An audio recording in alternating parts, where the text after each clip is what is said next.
get up for Christmas. A little bit of that.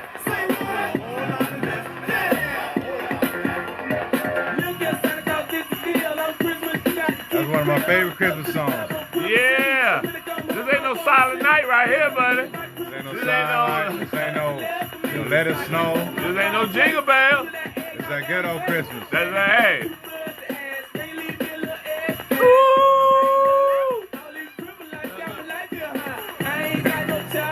You know what? We're gonna let this rock until they go through I gotta hear them. Come on. What's that? The 10th theme of Christmas. What you want for Christmas? What you want for Christmas? Football with the diamond. This is my part here.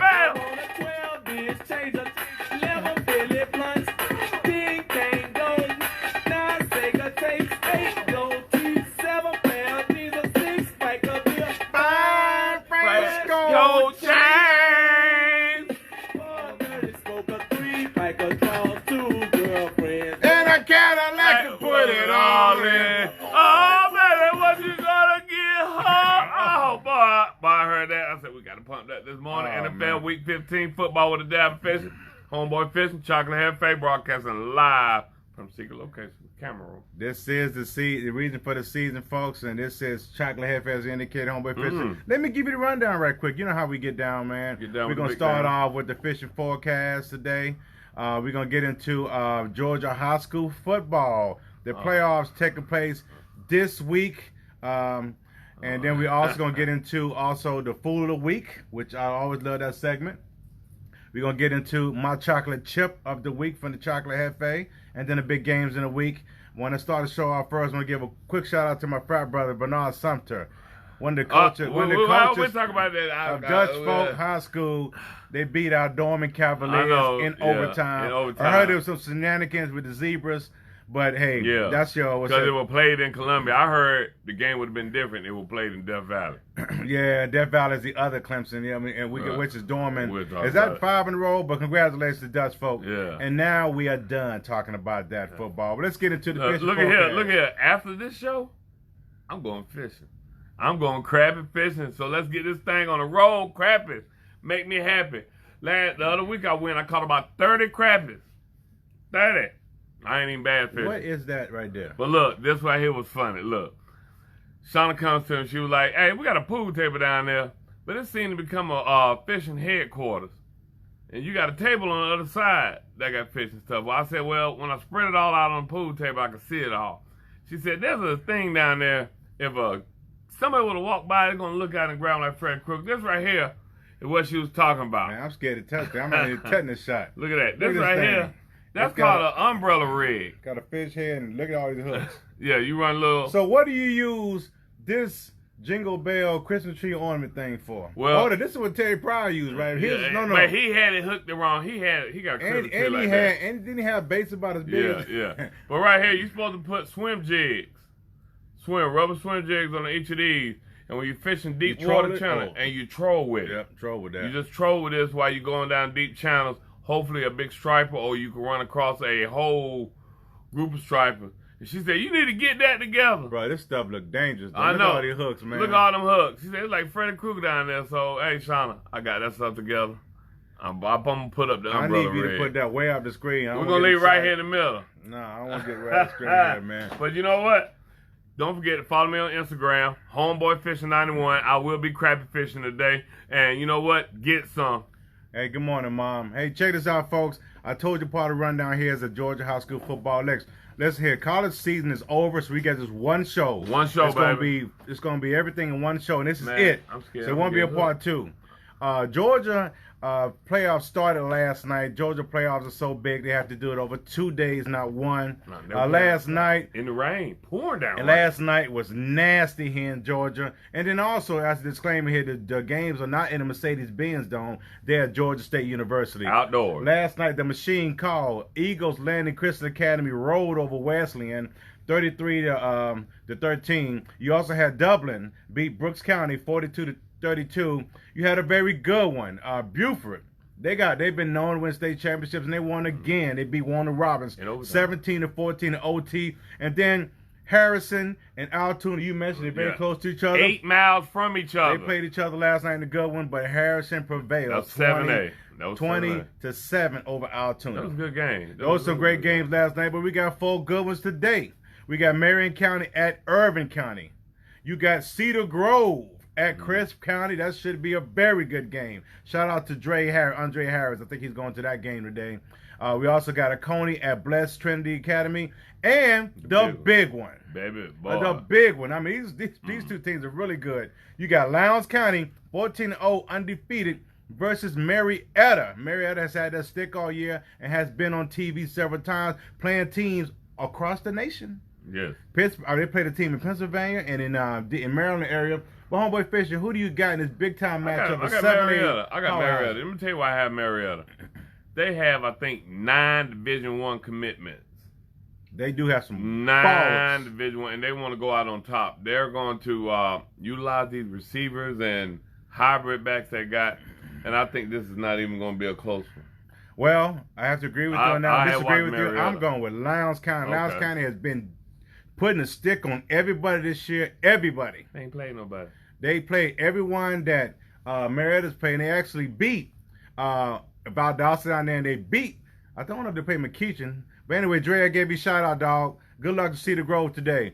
But anyway, I like Lowndes County, but that should be an epic game. Hopefully it's on TV tonight, but I'll be at a Christmas party. Anyway, this is one of my favorite segments of the show. That infamous Fool of the Week. Homeboy Fishing, this Fool of the Week, man. Look. Talk to him. Come on. I want to talk about the Fool of the Week. My Fool of the Week goes to the New England Patriots. Who? The total New England Patriots organization, fan base, players. Because if you know anything about this, they need to be kicked out of the league. Come on. Play Canada football. I mean, come on. This is the NFL rules, y'all. New England Patriots, right there up on it. That's how they are with the rules. And you know what? No, they are. Look, but they doing that to the rules. They surpass rules. Yeah, we're gonna do this. They slipping through. We're gonna set new standards. Yeah, they slipping through. Now they've been doing this. I mean, they did it again. This is the second time I know that they've been caught filming someone, sending people into the stands to film. They've been caught with Deflategate. They've been caught stealing signals on the sideline. Jets. I mean, but you did it against the Bengals. They only won 1 game this year. And you had to steal signs because you think you can't beat them straight up. I'm telling you, so man. that tells me they done did this already. New England. They can't lose right now. They are afraid. The Fool of the Week. I'm glad you mentioned that stuff here. It's like, again, New England? It's like another Sharknado movie, man. Here come New England again cheating. Bro, they have a problem. They need to go. They can't stop. It's like a porn addiction or gambling addiction. They cannot stop. They are obsessed with winning football games, man. And they will break the rules in order to do so. Damn shame, too, man. I mean, because it seems unnecessary. It's the Bengals, man. But 1 game. Definitely are the Fool of the Week. I like the whole organization, and even you fans of the New England Patriots. When I see him, there was one guy at work, he walked up, he said, "Good morning." I said, "Cheater! You cheater!" Hey, folks, they deserve to be the Fool of the Week, and they might have the permit. They might get the Fool of the Week award this year. Yeah, they might deserve it because that was bad. That's bad. They even beat out Antonio Brown. That's hard to do. Anyway, hey, we're going to get into chocolate chip moment of the show. Chocolate chip moment of the show right here is basically something that is dear to me. I think that's very important. My chocolate chip is this.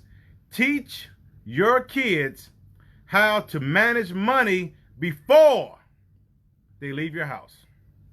All right? So this is something that I wish I knew I wish I was taught in high school. I got a job, then got a checking account, and that was about it. So like many of you, our parents always told us, save your money. But they never told us how. It was a lesson I didn't learn until a few years after I graduated college when I tried to purchase my first house. While in college, I racked up thousands of dollars in credit card bills and had nothing in savings. I never learned how to budget money and only had one One money management tool. Charge it. So here's some basics to teach your kids.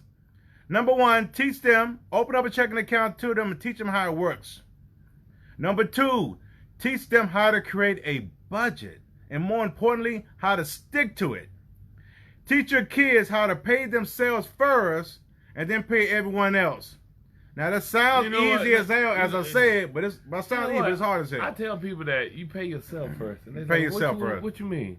And people don't really understand what I'm saying. You work. First person you're supposed to pay is what? Pay yourself. And the only way you can pay yourself is by having a budget. Because you can't pay yourself if you got all these bills to pay. You have to do that. And listen here, Mo. Here is a big-time chocolate chip. Pay attention, folks. If they learn how to manage their money now, as adults, their life will have a lot less drama and stress. The number one cause of divorces is not infidelity and cheating, it's money. One of the biggest health problems that we deal with is stress. Why? We're stressing over money. So teach your kids how to manage money. And if you don't know how to do so, go find someone who does. Local banks offer these programs for kids to come in and teach them how to manage money and set up a checking account. Schools should do something like that. Then you also have friends and family who can also teach kids how to manage money. And that's my chocolate chip of the week. But you know what? A lot of the young youth now, they say, I'm going to work to get this check. I say, you thinking of it wrong. You go to work, and they're going to pay you. A lot of kids are just chasing money nowadays. Well, we all chase money at some point in time when you get younger here too. But what I mean, they chasing. Well, they wanna we as a society has changed how we view this. We want to ball. Everybody want to be ballers. Everybody want to look rich. Want to be ballers. But and you can get that way, but you have to save money first because some of the most I guess richest people out there, the billionaires, they shop at Walmart. Mm-hmm. Think about that. Anyway, that's my chocolate chip of the week. Teach your kids how to save money now before they leave college. Excuse me, before they leave your house. To go to college, to go to military, whatever. Teach them how to save money. Right. Hey, that's my chocolate chip of the week. Now we're going to get into our football time. We got the Power 4. Homeboy Fishing. We're on the most impressive team of the week. Oh, we do. That's right. My bad. Homeboy's the impressive team of the team. Did we always do that first? Yeah. It's like, well, you know what? I think that you're going out of order, but since you got a most impressive team of the week, go ahead and shoot. My most impressive team of the week goes to the San Francisco 49ers. They went into New Orleans and won. Back and forth game, great game. Big up for Kittles, for candidate for Stiff Arm of the Year. Did you see when he caught that ball across the middle? Those guys did not want to tackle him. What college did he play for? He is a beast of a tight end. He caught it, turned it up, stiff arm, ran one over, stiff arm one. They had to grab his face mask. One guy looked like he was trying to run away from him. They couldn't stop him, man. He was on a mission to win the game. Yeah. Hey, since we doing most impressive team, my most impressive team, I actually have two of them. Number one, I like the Denver Broncos. Denver Broncos were 9.5-point underdogs at home, but they won by 14. Rookie quarterback Drew Lock went off, 309 yards passing and 3 touchdowns. My second team was the Tampa Bay Buccaneers. Yeah, they were 3-point favorites and they won by 3, but they showed heart. They were down by 14 late in the third quarter, and Can't Get Right, a.k.a. Jameis Winston, got right. He had 456 yards and 4 touchdowns with a fractured thumb. You know what? On his throwing hand. So those are my most two impressive teams of the week. They said Jameis Winston can win the most passing yards, the most touchdowns. Those are good stats. He like second in both of those. And he's first, and guess what? Interceptions. The most interceptions. First quarterback ever to do that. I mean, you get Jameis, man, he'll make you laugh, cry in the same game. But hey, Homeboy Fish, I forgot to mention during the fishing segment, you got on a nice little shirt there. Oh, right here. A throwback. A throwback right here. What is that? If you see anybody with one of these shirts, these are one of the original founding fathers of the Father's Day Fishing Coalition, FDLC.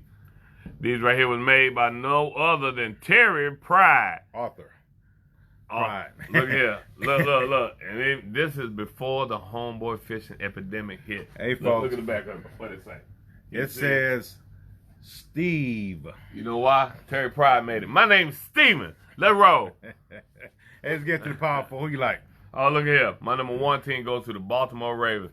Must I say more? Big shout out to Jackson for breaking Michael Vick's rushing record. My number 2 team goes to San Fran. And I told you why. They went into New Orleans and won with seconds on the clock. My number 3 team, even with a loss, goes to New Orleans Saints because that game was back and forth. Okay, that was a real good game. And my number 4 team goes to the Green Bay Packers. Why? You know why? Why is that? Because winter is coming. Hey, wasn't Aaron Rodgers in Game of Thrones too? Yeah. Winter it gets cold. It gets cold as hell in Green Bay, so that's a home field advantage. You see what I'm saying? San Francisco got another game they got to play against Seattle. Okay, you hear me? If they lose, Green Bay get seeded first in the NFC, and winter is coming. They have to go to play them boys in Lambeau Field, and that is and not winter what you is want. coming. We're just talking about that. You don't want to play in them cool weathers, man. Oh, my bad. One more. Shout out to New England Patriots. You would never be in my top 4 again because you cheat. Hey, bro. They are cheaters. My top 4 did not include the New England Patriots, but they in reverse order as always. My number 4 team is the New Orleans Saints. They look very vulnerable at home this year. Potential good news for other NFC playoff teams. Number 3 team, the forgotten team, Kansas City. Winners of 3 out of the last 4. They are to be reckoned with come playoff time. My number 2 team is the San Francisco 49ers. A very impressive win in New Orleans last week, but it came at a cost. 3 players went down. Defensive end, D.D. Ford and Richard Sherman both have hamstrings. They'll be out a couple weeks. But the biggest one is the loss of their center. And anyone who knows football is this. The center calls out the blocking schemes. He's the quarterback. And he's done for the year. That's a big loss. Number 1 is the Baltimore Ravens. 1 more win. And they secure the AFC home field advantage for the entire playoffs. Shout out to Lamar Jackson. Congratulations for breaking Michael Vick's rushing record. And he's actually going to shatter it this year. That boy is bad. 5 touchdowns on Thursday, folks. I mean, 5 touchdowns. He's the only player right now I can see who can turn the corner in the NFL. If you know anything about turning the corner, that's why they don't run toss sweeps in the NFL. You can't turn the corner. It's hard to do so. He is turning the corner like... Yeah. He makes, like I said, he makes fast players look very, very slow. But check this out. Those are Power 4. But before we get into our big games of the week, do you have an upset pick of this week? Oh. No, I don't have an upset pick for this week. I do. Go ahead. My upset pick is Arizona over Cleveland. You got former Oklahoma quarterback versus former Oklahoma quarterback. You got former 2017 Heisman winner versus 2018 Heisman winner. Arizona's going to put one of those nails into Cleveland's coffin, playoff hopes. I do think that Kyler Murray is a pretty good little quarterback. He's had a good year, and he's going to run all over the field, man. And they don't have Myles Garrett to get to him. It's going to be a shootout game. I like Arizona. And ODB say what? Get me out of here, bro. He's done, man. Cleveland. Get me out of here. Hey, shout out to Cleveland. I lived in Ohio for a little bit while, man. But Cleveland, man, it's not a fun city, man. It's just everybody walk around there looking like bulldog the whole time. Just mad. It's cold as hell. He's saying, get me out of here. Yeah, he wants to leave here. He definitely wants to go here. He said he'd go back to New York. Man. And you know what? We'll see what's going to happen with that because he went out of New York. Now he went out here. Millennial, get it together. Commit to something. Here we go. Our first big game of the week. We got Houston at Tennessee. This is man. This is for the AFC South title. Tennessee are 3-point favorites. This should be a good one. Get them started. Look here. Well, it's up for grabs for that division right here. This is the game, but they got to play again one more time. This is it, I think. Nah, they play one more time. I thought this was it, bro. But okay. They play them the last game, but this is up for grabs. Who won it? Do the Texas miss JJ? Can the Titans win 5 straight? Watson, can you bring your team out the gutter? Because they're not playing very good right now. The Tennessee is tied for the second best record since week 7. And get ready for a big 250-pound, this goes out to you, Dwayne, Alabama running back named Derrick Henry, who will be running hard.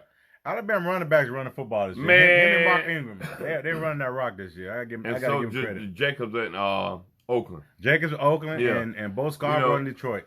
And they got a hard defense in Tennessee. So they are stacked. Tannehill fell into the right situation. He did. He just fell right into the right situation. And he's experienced. But Tennessee are undefeated if Derrick Henry runs for at least 84 yards. Nice stat. If he runs for 84 yards, they will not lose. So heavy run, Watson, you ain't got no line, ground and pound day, Tennessee 24-21, and takes first place in that division. The Jefe likes Tennessee too. I like Tennessee too. Let me tell you why. Last week, the Houston and Denver game was a true head scratcher, man. It felt like Vegas had a hand in that. No. It felt like it to me, man. They falling apart. But as a Clemson and Deshaun Watson fan, one thing I do know, and Alabama fans should know this too, never count him out of a football game. However, outside of the Ravens, the Tennessee Titans are the hottest team in football right now. They're extremely balanced on offense. And Houston's defense is very generous, 25th in NFL. This game will probably decide the AFC South title. Deshaun will keep it competitive. But remember, the Titans will be etched into every fan and football player for the Houston Texans on Sunday. Tennessee by 3 and take the bid. They're going to feed Henry. They're going to feed by 3. Henry. That's going to be a good game, though. It should be a nice, hard-hitting football game. Here's the next game. It's a big-time game, too, man. Wow. LA Rams at Dallas. Dallas are 1-point underdogs at home. Dallas is, oh, man. You tell you why? You tell you why they're 1-point underdogs? Again, a stat I'm going to give you. The Dallas Cowboys has not beat a team with a winning record all year. Fact. Look at it. Well, LA Rams woke up. Finally, the offense woke up. They need a repeat performance of what they did last week against the Seahawks. That was impressive. That was very impressive. The Rams have actually won 5 of the last 7 games. And Dallas, they're like this. You know what that is? Treading water. They trying to keep their head above water. They're 1-5 in their last 5 games with a win over Detroit only. Look here. I wrote this. They 1-4 over the last 5 games. We win over Detroit. And I wrote, ha ha. And as soon as I said that, you just busted out laughing. Yeah. You gotta be knowing what you be thinking. Detroit. They have not beat a team with a winning record. I'm telling you. Fingers will be pointed. Heads will be rolling. Mm-hmm. But you better not blame Dak Prescott. He got over 4,000 yards passing. Zeke Elliott, he got over 1,000 yards rushing already. Amari Cooper, he got over 1,000 yards receiving. So you got all these weapons with all these stats. You know what that equals? No coaching. Ooh, Rams in a blowout, 30-17. LA Rams. Hey, man. Going back to the Jefe, this is a big-time game for the NFC. Well, for the Rams more so than Dallas. Well, Dallas, too, because they're competing with Philly for the NFC East. They don't want to win. But the Jefe likes the Rams, too, and let me tell you why. Like you mentioned earlier, the Rams have found their offense again. Woke up. Over the last 2 games, they've averaged 31 points per game. 31 points per game. At 8-5, they're only 1 game out the final playoff spot in the NFC. Both the Cowboys and the Philadelphia Eagles are bad football teams right now and a waste of a playoff spot. Horrible. And Dallas, as you mentioned, still has not beaten a team with the winning record. Well, the LA Rams have a winning record. They will compete because Dak and the offense going to put up points. They put up numbers. But they're going to come up short again. And you know what Jason Garrett going to be doing? Rams by 6. You know what Jason Garrett going to be doing? What? Come on, guys. They say clap on everything. Jason Garrett clap when they lose, clap when they fumble, clap when they throw interceptions, clap when other teams score touchdowns. It's so funny, man, but Philly and Dallas are horrible teams, and they're actually going to get a chance to host a playoff game. Terrible, man. Terrible. Anyway, our last big game of the week, and it's a pretty good game. Before we get to our topic of the week, Topic of the week, did college football get it right? Stay tuned for that one. But our last game is Buffalo at Pittsburgh. Pittsburgh, 2-point favorites at home. When you play at home, you get 3 points automatically because that means that they like Buffalo a lot. So who you like, Homeboy Fishing? Look here. Steelers have won 7 of their last 8 games. Well, great job, Thomason. You put a team together. Yep. Okay, look. The Bills are 5th in rushing with a young quarterback. The Steelers are 5th in defense. That Steelers defense, Mike Thompson got that defense back together. The last meeting. They're cornerbacks. Yeah, he got his that trade of Michael Fitzpatrick from Miami has been big time move, man. Look here. Where's last meeting in 2016, Steelers won 27-20. But are the Bills ready for some Sunday night football? I don't think so. Last time they played on Thursday night, they lost. They can't win on the big primetime game. But with no Smith and Schuster, this will be a challenge. Cover with roll told James Washington. But the Bills, only get one credit. That was versus the Tennessee Titans in Week 5 before they hit that streak. They haven't beat no one, if you really pay attention to it. Well, Mike Thomason, you win Coach of the Year, and you leave Pittsburgh for the Sunshine State of the Carolina Panthers, and you become our coach, and you go up there and you beat the Bills 24-10 because you know why? TEAM. Hey, man, come on down to Carolina. We need a new coach. There is some rumors around. You know, Carolina has a new owner, billionaire David Tepper. He didn't get and there's this conversation. You know, right now just rumors that he's going after Mike Tomlin. So we would love to have him in Carolina. Must be the money. Because we are a winning program. We want to keep it going here. But Homeboy Fishing, it's the first time in the program I disagree with you, man. I like Buffalo in this one. And let me tell you why. If you like defense, I was undefeated last week. Everything. If you like defense, watch this game. If you like old school football, watch this game. Right. Buffalo needs to win this game with Tennessee closing in fast. Their defense is top shelf cognac. Hennessy XO. But that offense is like Moo Cow cognac. It'll work in a pinch. with the Steelers, it's all about Mike Tomlin. But how far can he really get with the third string quarterback? Me personally, I think the black and gold magic ends this Sunday. I like the Bills winning by 3 in a very physical football game. Sunday night in Pittsburgh. Let me tell you something, man. That third string Bills, one thing the Bills have this year is a defense. Their defense is top notch. Watch. Their defense is really good. And you know, Mike Tomlin has balled out this year, but it's a third string quarterback. I don't think that you can only get so far with a third string quarterback. But we shall see. He went with his defense. Opinions. He got a defense too. Hey, it's opinions too. Defense, 50. I like Pittsburgh defense, and they will create turnovers. But our topic of the week, hey man, it's pretty short and simple, but it's full of controversy. College football Final Four is here. The 4 teams are number 1, LSU. Number 2, Ohio State. Number 3, Clemson. Number 4, Oklahoma. So, did they get it right? Homeboy Fishing, you want to start?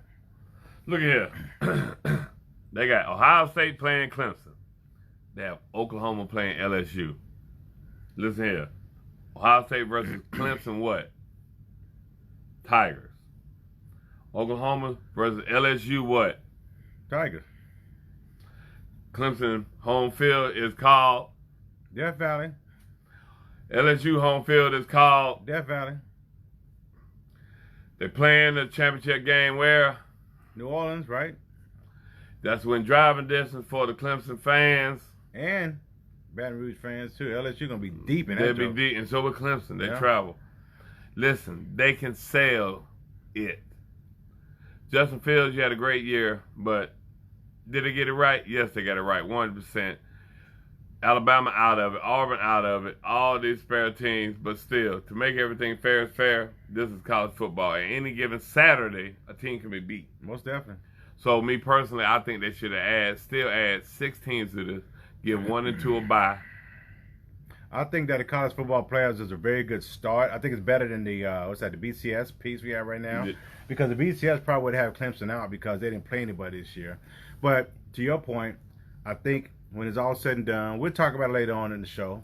But I think it's going to boil down to the matchups here. You said Death Valley versus Death Valley. You said Tiger versus Tiger. Well, one more comparison too: Lawrence versus Burroughs. Right. That's other comparison too that you're going to have right here too. That's other. So think about this, folks. But I'm gonna talk about this from a different perspective. Get even an invite. I'm gonna talk about this. I'm gonna talk about this about just the top 4 that was selected. Did they get it right? Yes. You know why they got it right? Because every other team out there had 2 or more losses, period. These 4 teams either had 1 loss or undefeated. Even, listen folks, listen Bama fans, everybody else out there, even if Ohio State or LSU would have lost that game last week, they would still be in the top 4 because they only have 1 loss. Sorry, Georgia. Why you mention Clemson about losing? Well, Clemson, they would have kicked them out. Hey, sorry, Georgia. Sorry, Oregon. And sorry, Alabama. There's no case for you to be in the college football playoffs. See you next year. Stop complaining and man the blank up. Did they get it right? Yes, they got it right. And I can't wait to see them because these games should be pretty entertaining because Jalen Hurts will do everything he can do against LSU to win that game. And Clemson will show everybody they're pretty freaking good, I think. And Ohio State is pretty good too, but there should be some really good football. We're going to talk more of those games later. And NCAA, they did get it right, though. What? I mean, that's what we were talking about. They got it right. Hey, folks, man, we appreciate you guys tuning in, but that's the show. No part 2 this week. No college football. Ain't no college football. Just professional football here. Georgia high school playoffs are today at Georgia State. You can go outside. It's going to stop raining, but it's going to be kind of cool today. I'm planning on going crab fishing in a minute. Watch this. Hey, Mom. Hey, Jerry. A whole lot of that. Deuces. Christmas shopping. This show is not to be duplicated, replicated by Homeboy Fishing, ChocolateJefe. And you know what? Christmas Day, the birth of Christ, no doubt. That's what it's all about. Please out, folks. Show some respect. Santa Claus.